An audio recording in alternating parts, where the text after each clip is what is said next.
Whenever fire flew. That was an awful Grand Moff Tarkin impression. I can't talk right now, so it doesn't. I don't think if you could talk, it would be even better.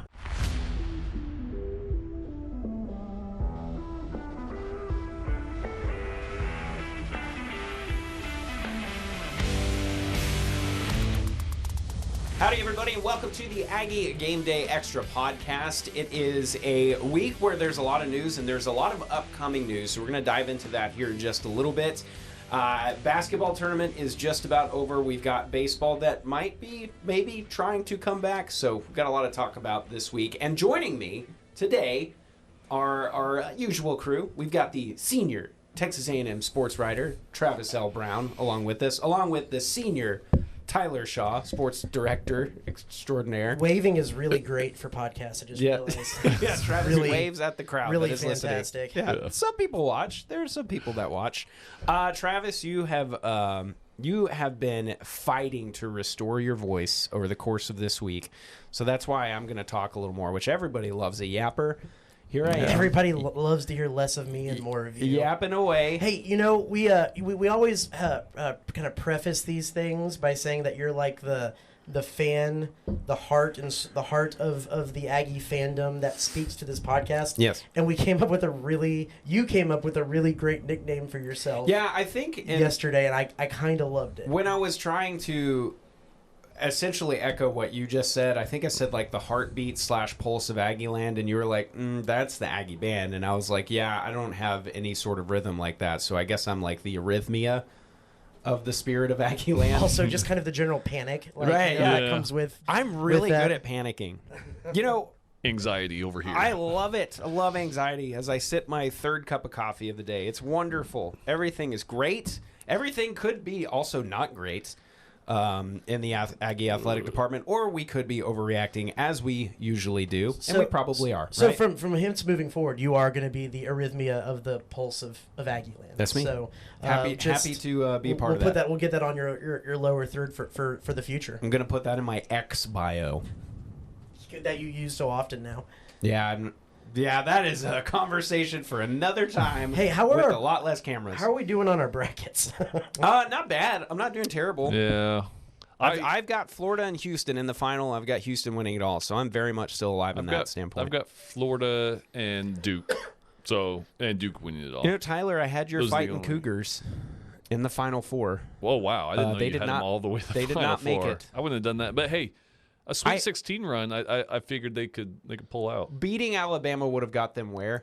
To the Elite Eight. Oh, then I had them in the Elite Eight. Elite Eight, yeah. So we have it. Alabama decided to set a record, NCAA record for that's silly. We have a little KBTX tournament pool going in here. Max Crawford, where are you? Probably very, very low.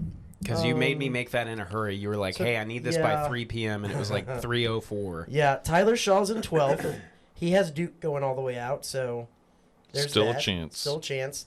Max Crawford, 16th, tied for 16th, with University of Houston winning it all. Oh, okay. So, I mean, like, I could still get some points there. And I am tied for 19th out of 23 Who's in total first? entries. Is Adrian Daryl, still in I think. first? No, it is Daryl Bruffett. Look at him. I mean, he only missed, he missed 4 first-round matchups. Morgan's got to be up there too, right? Because didn't she have the Final Four of the all-1 seeds?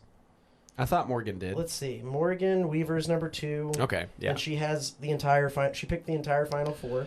Yeah, I mean, if you like going chalk in your bracket, this was a great year for you. I mean, and our assistant news director, Adrian DeMoss, who is a self-proclaimed not sports watcher, she's in 3rd. Yeah. So there's always at least one of those who are like sports ball, and then they just pick things, and they end up picking better than anybody else. Nicole Griffith, 7th, has Houston winning it all too. So who did you have winning it all? Florida.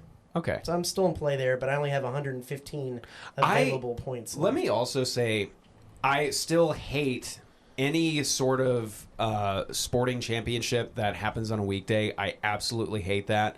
But I don't hate the NCAA tournament format where you get like over the course of like 3 or 4 days you get two sets of games, right? So like rounds of 64 and 32. You know you're going to be in the Sweet 16 by the end of a weekend or something, and then you know like, okay, with this round of Sweet 16, there's another game the next day where you decide the Elite Eight. And so with this one, at least if I'm remembering it correctly, like there's the Final Four, the 2 games, and then you get a day off, and then you know that like coming up very soon is the national championship. I just love it's that. Saturday, Monday, right? Yeah, exactly. Yeah, Saturday, like Monday. Saturday, then a day off, and then The it's women national do championship time. Friday, Sunday, I believe. Yeah, love that. I And, love and that. the national champion, is all 3 games on KBTX? I believe so. We should Yeah, probably they know should- this, yeah. I think it's a doubleheader on Saturday Yeah, and then Monday night. I'm pretty sure. Watch all on KBTX. Yeah. Should be a good one. I mean, this is going to go down as one of the better, I guess, college basketball season as far as the top teams. I know it's kind of I don't like the whole going chalk and 4-1 seeds. Sure, But but when you take it out of a vacuum of how good those teams Yeah, are, it's the good seasons they basketball. had, it is great basketball. So the viewer still wins, I think. That Florida-Texas Tech game was something else. Yes. The Arkansas Texas Tech game was something else too. Yeah, And but- that was a game I didn't want either team to win. Sorry. No, I'm not sorry. But yeah. but I mean, just very entertaining stuff, honestly. We're The still Michigan A&M game was very good if you're a neutral observer, or it absolutely sucked, depending on who you are. There were some good games. We had a couple buzzer beaters. Yeah. But I'm missing that Cinderella element. I'm Yeah. hoping next year we break out of this. And it's only the second time this has ever happened. So I don't, who knows? People are saying, oh, it's the new trend of NIL and transfer portal. I mean, we don't know. It's literally 1 year. Yeah, Yeah. you need more than It's a just flash. like people It could be a flash in the overreacting pan, to right. the football playoff last year. There's one data set. Yeah. Yeah. Like, look at the whole picture of everything and give it a couple years. Maybe next year it'll be a 9 seed A&M making it all the way to the Final Four. Maybe. Maybe. One can dream, right, Max? Yeah. Yeah. How's your arrhythmia of, doing? How do they get to a 9 seed? We don't even know who's gonna lead them there. Yeah, I don't know, and I honestly don't even know that we should talk about that type of news just yet, because I feel like anything we say right this second will be It's old very news. dated. We are By the time this we is post this. Wednesday, Timestamp us for it. And I here. mean, we record this and then post it. 3:22 Yeah. Central Time on a Wednesday is when we're recording this right now. And there's talk on the Twitters, but there's been nothing definitive by any stretch. Some people think something has already happened. Some people think something was on its way to happening and not ever going to happen, and then that there's been extensions signed already and stuff. So we're Safe to talking in say- generalities. It's safe to say by the end of the week something. I mean, this is going to move fast. I would have to, I would have to imagine so. Maybe even by the end of the day, I don't know. Potentially unrelated, I think we can report that there is a report that Chris Beard has signed an extension with Ole Miss. Whatever that means in A&M search is still to be sorted out, but he has signed an extension, new deal with Ole Miss. So that was one of the coaches that we put on our coaching board, and you can go ahead and cross that one off. Yeah, I until I am totally sure, I will not commentate on that situation. Because I do have some thoughts, and I think a lot of people have had thoughts, and it has divided, I hate saying Aggie Nation, but it has divided a lot of the Aggie internet from one way to the other about that certain candidate. It certainly has. Max, you had a great idea for this podcast, and we're going to get to it here in a second, and I'll let you completely take it over. But I kind of want to give everybody their broccoli before they get their dessert. I think it's important, too, because you've also done a lot of research on this, and dare I say, among the sports writers in the state of Texas, I feel like you are one of the most well-read when it comes to this, because this has kind of been your baby of the year. Like of the calendar year. And so, I think you should absolutely get a chance to say your piece. Sure. I think, Monday, there's the possibility that college sports could be forever changed. And that's not really hyperbole, because that's exactly what potentially is going to happen. It's something that we've been talking about, all kinds of writers, all kinds of coaches, commissioners, and it is the approval hearing for the House versus the NCAA case, which... if we're going to get real simple and get to the lead here, that's what would open the door for revenue sharing between athletic departments and their athletes. And we can parse that apart a little bit, but basically it's going to go before Judge Claudia Wilkins up in Northern California, the U.S. District Court up there, and they've already presented preliminarily the settlement, and she had some questions and said okay, and so now there was time for players to opt out, players to raise objections, one of those being Kwame Etwe, former Texas A&M running back, he filed an official complaint against the House settlement as it stands in favor of walk-ons. I talked to him yesterday, and he said he hasn't heard back from the court to, if there was a chance for him maybe to get to testify, so it's unlikely that is probably going to happen at this point. But let's get into a little bit of the nitty-gritty of what we're looking here in the House settlement. It's a $2.75 billion payout to former athletes. So this whole case was brought on by a handful of former athletes that played starting in about 2016. And Daniel House was a swimmer in Arizona. He was kind of the name for this. And the whole point of it was these athletes, before NIL was legalized in 2021, they didn't get a chance to monetize their name, image, and likeness, and they wanted damages for that. And they also wanted, as a part of this, what they were asking the court to do for them is to force the NCAA to kind of change their amateurism model. So as part of that, as in this settlement between the plaintiffs and the NCAA and the power conferences, revenue sharing could be a part of this. And what they're sharing is, schools make in the tens of millions of dollars in broadcast rights for games every year. The conferences negotiate that, and schools are given portions of that. Well, the athletes say they were never paid for their image, for them being on those broadcasts. There's pictures, their names, whatever. And so as a part of this, they'll get to share some of that revenue. Now, in the settlement, they said that each year there's going to be like a salary cap to what you can revenue share to all sports. That's going to start at $20.5 million in that 2025-26 season, and it'll escalate percentages each year. There'll be times when they can look in and see if it's escalating enough, and they can kind of tweak and alter it. But really, the main thing is there's a cap, and it's going to be at $20.5 million that can be spread over all sports. There's removal of scholarship limits. So, baseball notoriously was 11.7 scholarships, and those could be kind of parsed apart and distributed amongst the entire 35-man roster. You never really had a full ride baseball scholarship. Now, any of the sports can have full rides to as many players as they want, but they'll institute roster limits. So we've already heard football in the SEC, they're going to limit it around, it's going to be limited to 105 per the House settlement.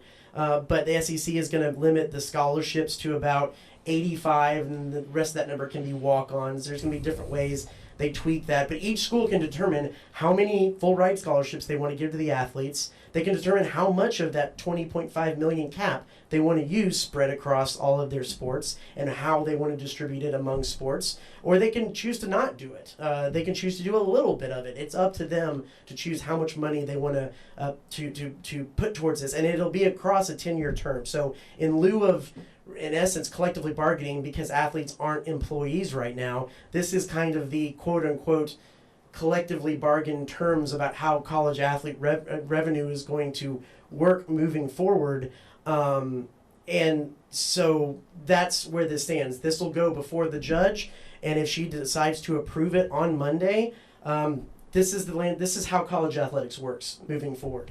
I know, like you said, I kind of geek out over this stuff a little bit right now, and I know y'all are maybe speaking for the average Joe fan. What questions do you have? What concerns do you have with this moving forward that maybe the average fan might be like, I don't get it? Concerns, I don't know that I really want to delve into concerns so much, because I think at this point I'm just kind of curious as to how it would all work. I guess my two questions are, is this as close to a CBA as you can get without actually getting a CBA, is question number one.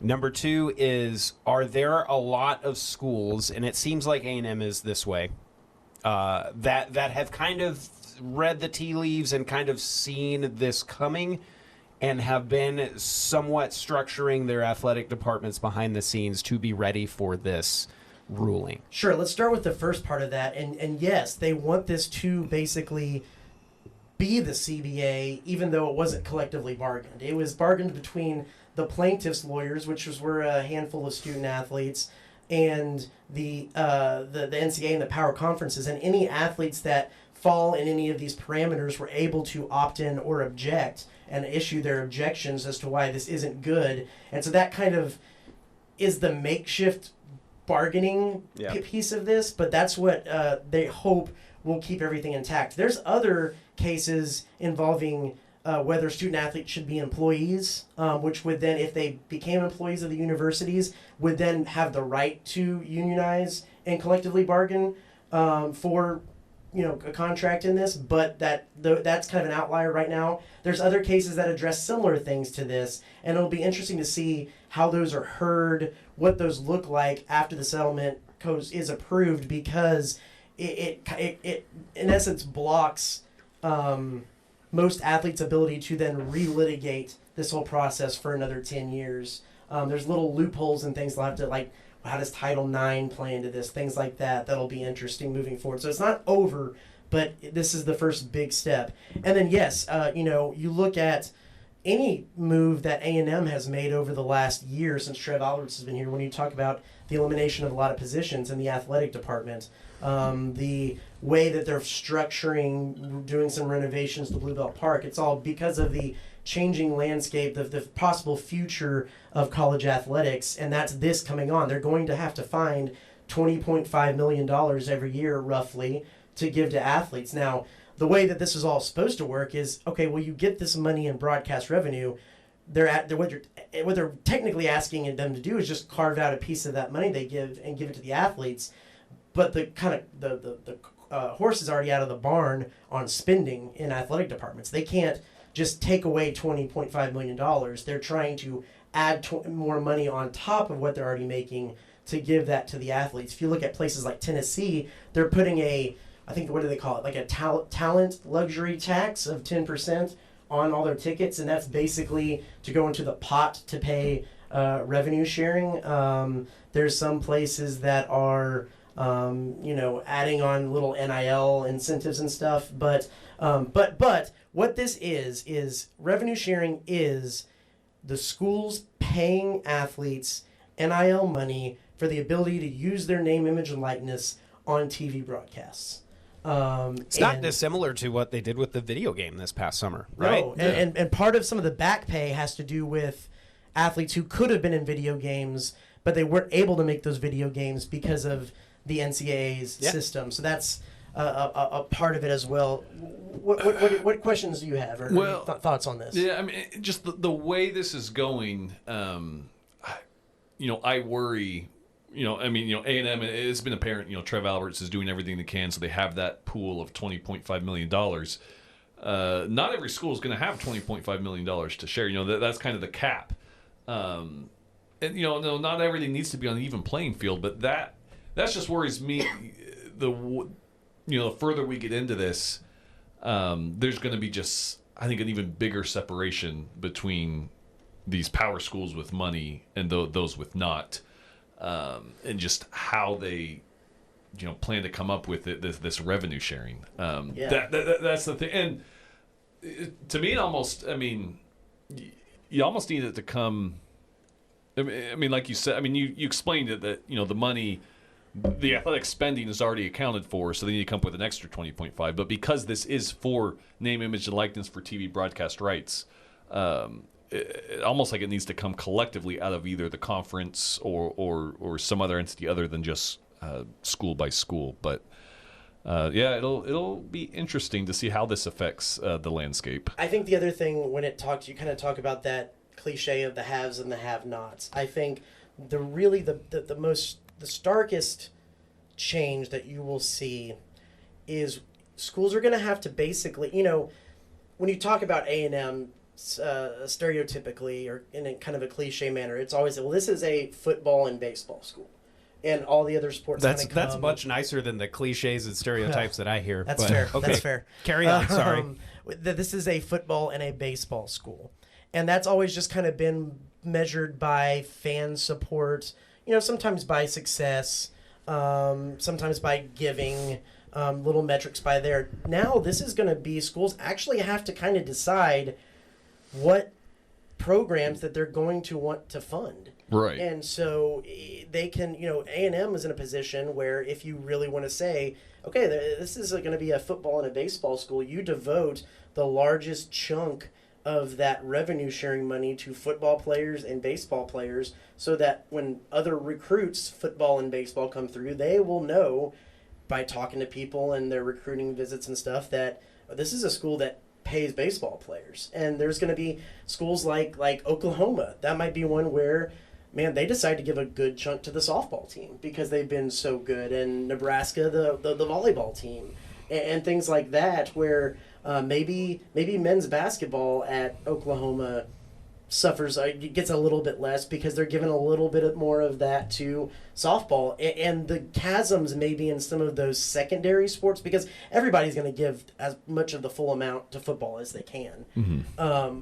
But those secondary sports, you can really, that's how you're going to start to rise to the top, is who's going to pay the money to support those programs. And some of the bigger schools with the big checkbooks, they can do it a little bit better across the board, but there's going to be some schools that just have to make the decision of, hey, we don't care about this sport anymore, and we're going to make sure that they have uniforms and a field to play on and athletic trainers and have fun. Yeah. You know? I think you've already a good example of that, and obviously this is something that hasn't happened yet, but I do think you've seen other schools kind of preparing for that future landscape, and I think a good example of it is Arkansas. You've got at least a little. Are you sure you want to give them this much credit? You have people who are listening. I know, and I think there is credit to be given where it's due, in that last year, whenever they went out and got Coach Cal, and I think I remember Buzz kind of being a potential rumored candidate for Arkansas, but they swung for about as sure of a thing as you could get, maybe with a little bit of baggage in terms of just how his performance has been the past few years. But they went out and got Coach Cal, right? And they not only did that, but they devoted a heck of a lot of money to him being able to go out and build the roster that he wanted. And they chose not to buy out of oh my gosh, I can't believe I'm forgetting his name, football coach, head Pittman? football coach Sam Pittman. They chose not to buy out of his contract and give him another year, and I think a lot of Arkansas fans were ticked about that, but I think a lot of other Arkansas fans understood, you know what, this is a pretty solid athletic department, sans football. So let's put some money into our basketball school. Let's commit to that. Let's commit to potentially getting our program to the top as quickly as we possibly can. Let's continue that with baseball and kind of go from there and let football coast a little bit until we see what this landscape turns out to be. And then maybe we can raise some money for that in the future and hope in the meantime that Pittman pans out. I think that's what we're seeing right now with Joni Taylor and the women's hoops program. I think that's what we would have seen with Buzz, assuming he didn't want to leave.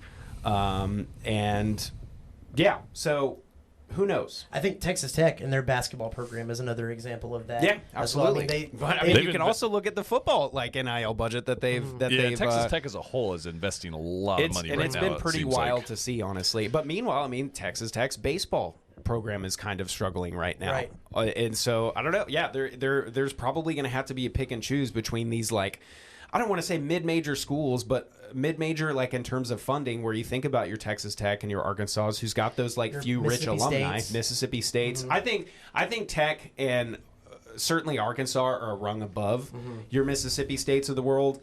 But yeah, it will be really interesting to see how. I think it's also, this isn't the end of this. Title IX is going to come into play. Yeah. People are going to have complaints about that.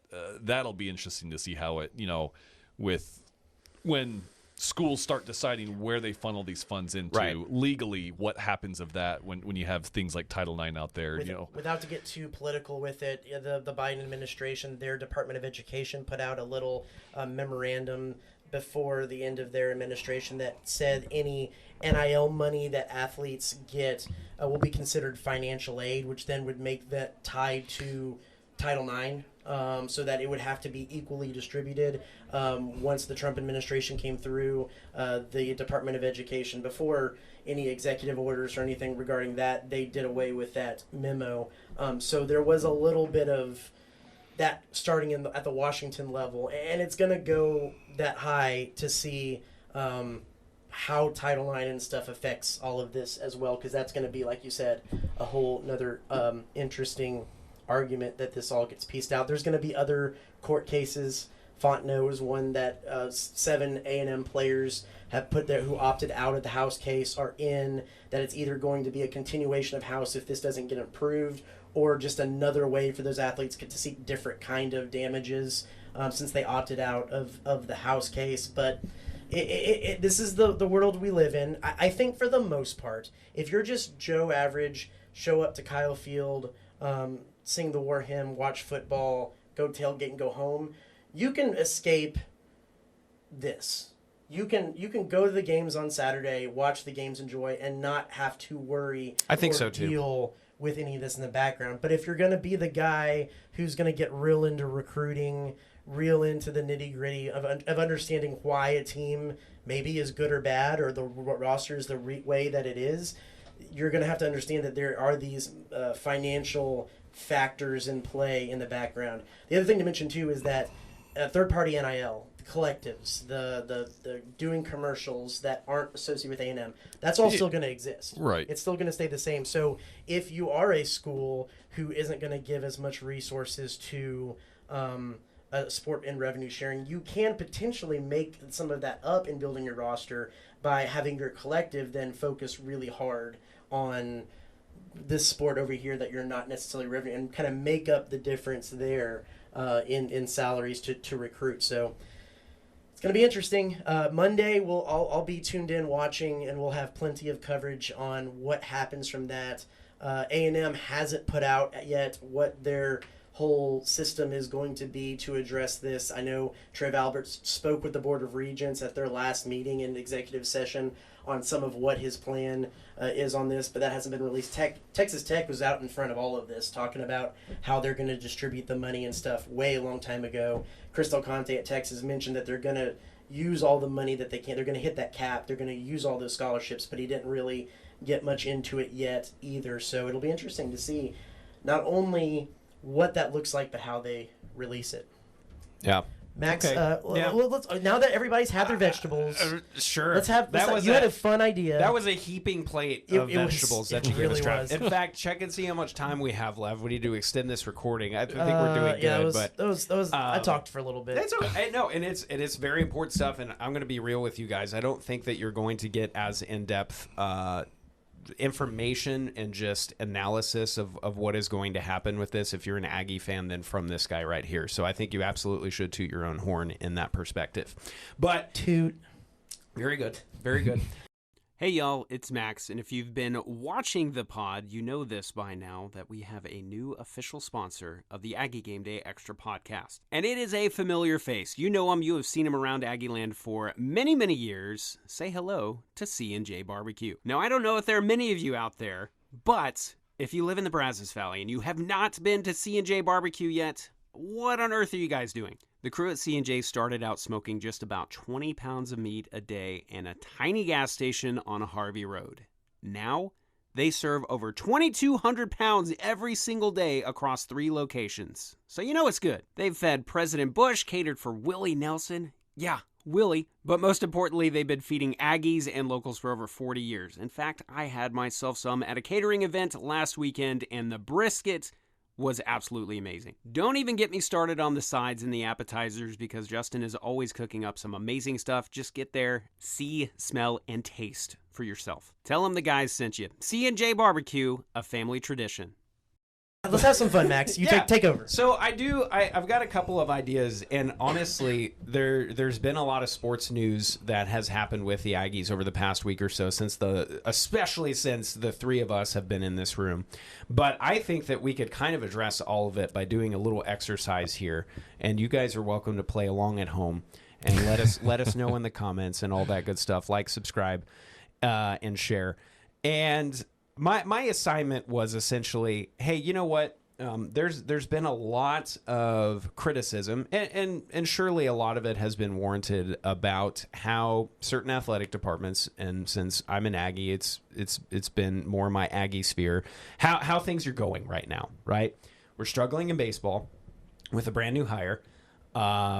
Basketball, we have no idea right this second what is the future of that. What is the present of that? Football, we got a really good 4-star commit today, but there's a really tough road ahead, and we haven't seen the spring game yet or anything like that. So I'm just kind of sitting here thinking, you're the athletic director. You are Trev Alberts or Max Alberts or Travis Alberts or Tyler Alberts, and you are at the helm of the athletic department in the year of our Lord 2025. What is something or several things that you feel like you do as an athletic director moving forward to make it a more successful department? To get more wins, to make it more money, however you want to go about it. What would you do if you had the power to make some changes or put forth some added effort in places? What would you do? Are we just very generally? Are we talking specific sport? Sure. Are we talking anything from an infrastructure standpoint? Are you doing new projects? Are you developing a new NIL sharing method? Are you focusing all in on football? What are you doing to get the students about anything at all? Well, I mean, we just talked about kind of the new era of college athletics we're in. So I think first and foremost, you focus on NIL. I think you focus on making the right hires too. We've talked about, baseball struggling. It's still too early, pun intended, to make any decision on his future. This is his first year. Obviously, a huge series coming up this weekend where we very well could get swept, but a win but it would be very college baseball like to not get swept in this scenario. Where, but anyway, so you ride out the season with early, see where that goes. If we're talking me specifically, I know we've talked about A&M being a football and a baseball school, but I still think the revenue that basketball brings in, you can't ignore it. I think you have to go, and this isn't just me talking as a basketball fan, because that is my kind of primary sport I like, but because it is still one of those top revenue generating sports, you have to go in on that. That's why I think this hire is so important. And moving forward, I think it starts with that. You make the right hire at a coach, and I get that Trev Alberts is saving money right now, and a lot of that has to do with the revenue sharing. I don't know if you hold back a whole lot on your checkbook with basketball. I know you've talked about another. I think now if that guy's not out there, then I think you find a more friendly deal on a mid-major up-and-coming coach. That's kind of a high-risk, high-reward. I think right now you're not in a spot basketball-wise to be very we got the for those watching, the potential head coaching candidates up there right now. You're not in a spot to be maybe too picky, have your expectations set too high right now. As this isn't a basketball school. So I think you go for that high risk, high reward. We talked about Scott Cross being one of those guys out of Troy, played for Buzz Williams, has gotten a lot of wins. Even a Chris Jans, I know that's not mid-major, but you get a guy like that, maybe on a friendlier deal, just to see where it goes. Because you have to nail and get that right fit at that coach, and I do think men's basketball is something you have to put some emphasis into. Looking at this list real quick, just to add something, and another name I've heard just in talking in basketball circles about who could be a good fit for A&M, Kyle Smith at Stanford, Texas ties. Interesting, yeah. And just well regarded by a lot of people in the industry. But yeah, I think you have a good perspective there on the basketball side of things for sure.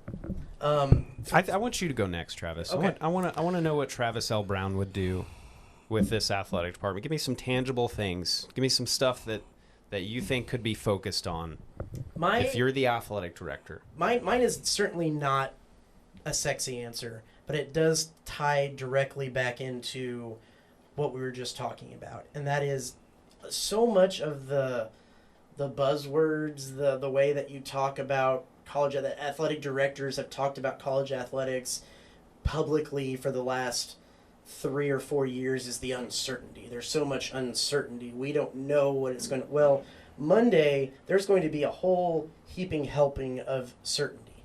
And so I think if I'm Trev Alberts, and let's use A&M specifically, because you have issues like... What is the future of the women's basketball team? What is the future of the soccer team? What is the future of the A&M baseball team? But all three programs that have struggled some recently, the future of the men's basketball team would probably have been thrown in there as well.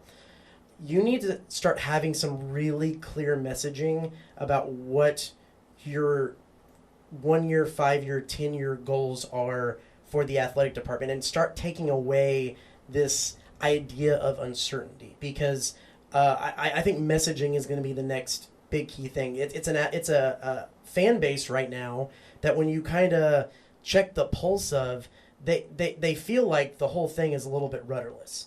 Okay, so is it you're saving up all the money you can because you're going to have to pay athletes, and so you're going to, fill your piggy bank to the brim and let everything else kind of sort itself out right now because we're really about saving money? Or is it, no, we still want to field competitive teams all across the board, and we're still going to make those traditional regular moves and either by changing coaches or infusing money or infusing facilities. We're going to still do that. Or what does that look like? Because I think too many people just have heard uncertainty, and they don't necessarily know what the future of the program, the future planning, the direction that the program is trying to get pushed into is. I think messaging is the next big key thing, and showing what the 1, 5, 10-year plan is for A&M, and what the priorities are going to be. Is it saving money so that you can pay football athletes so you can have a good football program? Is it trying to win Learfield Cups? I don't know, but whatever that direction is, it needs to be pretty confidently and plainly stated soon, because so much of everything moving forward is going to rely on the fan base supporting, supplying, funding the programs and the players because of NIL, revenue sharing, everything like that. And they're going to need more transparency because of that. That's probably where I start. And then everything trickles down from there, because then you decide, is this going to be a football-only school? Everything goes towards football. If you get some good wins out of other teams, that's great, or a football-baseball school. Or are you going to try to spread it across the board and be good at everything a little bit? I don't know. I just think there needs to be a clear message soon. No more uncertainty. I will add real quick that A&M has the potential to be one of those schools that's kind of good at everything and spread out. And so I feel like if that's, if that's the direction you go, I feel like you need to show your support to some of the programs that are doing well to kind of keep that momentum going, like softball right now, who has a real shot of going to the Women's College World Series, is a top 5 team in the nation. You have a women's tennis team that is coming off a national championship. Yeah, I think you need to continue to show that you care about those in order to keep the interest, the momentum of those programs alive, and you don't just have them fizzle off. And I think that's where I kind of get the whole thing started is you try to rile up the other programs and get support for those. Softball right now, I mean, like, you look at the attendance at Davis and it's going pretty good. What was it earlier this year? I think we had a record for weekend attendance at Davis. I've gotten complaints from both Morgan and Nicole because when we cover softball and with our cameras and shoot, they don't really have a platform like they do at Olsen Field. So we're kind of just there where we can. Yeah, and usually a lot of times just we sit down wherever you want, but there's been fewer and fewer spaces, just because of how many fans are out there. And I think that's a good thing. And I love the idea of transparency there, but I don't see how you do that if you are going to say, you know what, we're just going to go all in on football, because then that makes every other department and program feel shorted. And I think that there already is a little bit of that going on. I think that the fan base feels a little neglected. And I don't think that it is necessarily because of NIL. I think for some people it is. I think there are plenty of people out there who would say that NIL has ruined college sports and da-da-da-da-da. But I do think that the townies in BCS and to an extent the students are kind of a little bit at this point thinking like, well, what's in it for me? Like, I'm putting this time and effort, and a lot of people are putting a lot of money into products that just have not been performing the way that we feel like we should. And maybe there's a heart issue there and a humility issue there, and maybe thinking that, we as Aggies, we deserve better than this or whatever. But I think there's a something's got to give point where we say, you know what, we need to start spending some money to make money. And so I wouldn't have a fiscally conservative plan when it comes to this. I would say we need to spend money now. And I think we need to spend it across the board. You're not going to fire Joni Taylor. Okay, well, you better make sure that she has some money to go out and get some good portal players. It's been a big complaint of hers. And gets, exactly. So, give her the resources to succeed. If you think that she still can succeed in her position, you better give her everything that you possibly can in order to make that happen. And I think the way that you help attendance in that, after a season that was on a terrible slide down, and I think you're automatically now worried about season ticket holders and attendance at these regular games at Reed Arena, you give students and you give townies a way bigger incentive to going to those games. And if that means that you give them bigger rewards towards the sports that people are already going to, you give them more priority when it comes to pulling tickets for the bigger football games, you give them better seats, things like that. I know it's much easier said than done, but there's got to be some better dispersion of fan interest and attendance and consistent attendance across all of the sports. And I think that the athletic department can spur that along. Give us some incentive to go to other things. And obviously, I think what we're seeing with the softball team is the wins will help that along. But if you don't give them the resources to win and you don't give people reasons to attend before the winning starts, that it all can work together, right? And I think you saw that a little bit with men's basketball this year, where a lot of people were attending those men's basketball games, and then there would be a Tuesday or Wednesday conference game where you'd be like, well, where the hell is everybody? We could talk specifically about basketball in a vacuum and why maybe that brand of basketball wasn't quite as sexy, and how that came after a couple of losses that were deflating and things like that. But I will use that Vanderbilt game as a perfect example.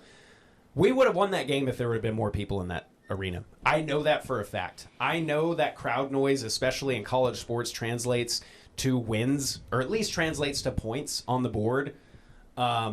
So I there's got to be something that invigorates this fan base, and maybe it's as simple as we just got to win games. But I think that you need somebody who can rile up people in a good way. So I think that with this basketball hire, we need to get somebody who's charismatic. I don't know who that is. Somebody who's proven or charismatic or both, right? And last thing, I promise. And Travis is ready to cut me off. And I think, and I will say this till I'm blue in the gills, and I may eat so much crow about 6 months from now, but I do believe that Elko is the perfect blend of coach that we need for this program. I just really hope that we give him enough time to come into his own as a coach. I think he understands players. I think he understands the current environment of college athletics. I think he's brilliant when it comes to scheming. I think he's a Jimmy's and Joe's and X's and O's guy. I think maybe he was a little bit in over his head at the start of the season, especially when we really started to rack up the wins. But I think he can be the guy to get us where we have to go. And so this blend of patience with the current regime, but also giving them all the resources they need to succeed, it's probably hard to strike, but I think it can be done. That's it. I'm done. I agree with most of what you say. I think all of our stuff kind of ties in together well. There isn't necessarily anything that is contradictory. So triumvirate athletic director. Yes, yes. Yeah. I think we would totally be suited for that job and have the resume to really succeed there.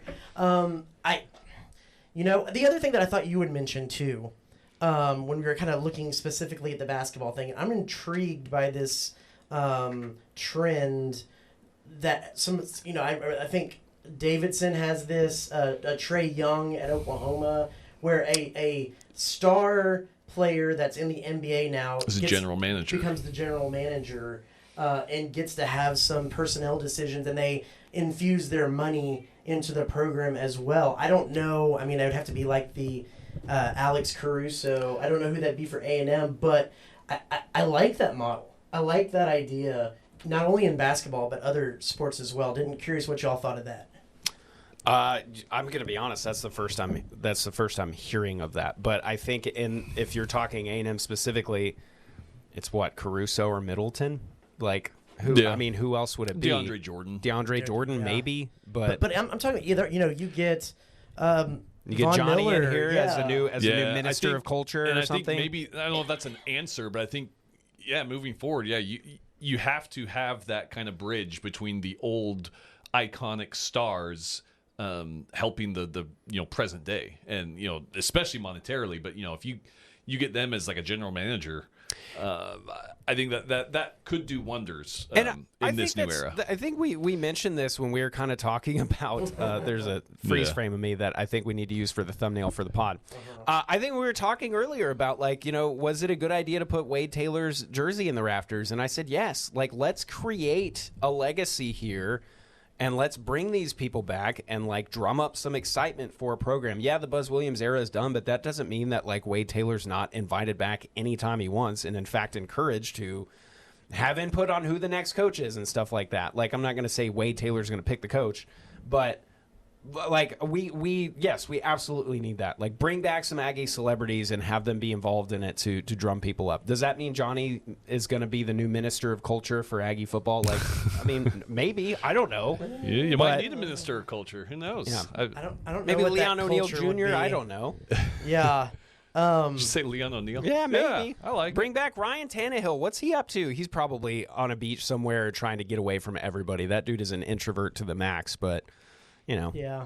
Anyway, you brought up great points, and this was a great exercise because I do think that a lot of the conversations that you hear people having right now is just this idea of where is this athletic department going? yeah, and I don't know, and I don't know that anybody knows. Yeah, more so than probably any time that I've been here. Again, it goes back to the uncertainty of everything and what it's going to look like, and I know those conversations and things are happening in the background. But yeah, it's just it's an interesting time for college athletics, an interesting time for where A&M sits in all of this for college athletics as well.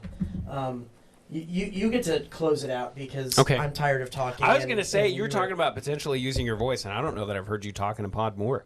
This is true. No, It backfired on you. It hurts. Hey, a lot. he's passionate about this stuff. No, I'm telling you, on Monday afternoon, just be ready, whether it's Twitter, Blue Sky, or just the sports app.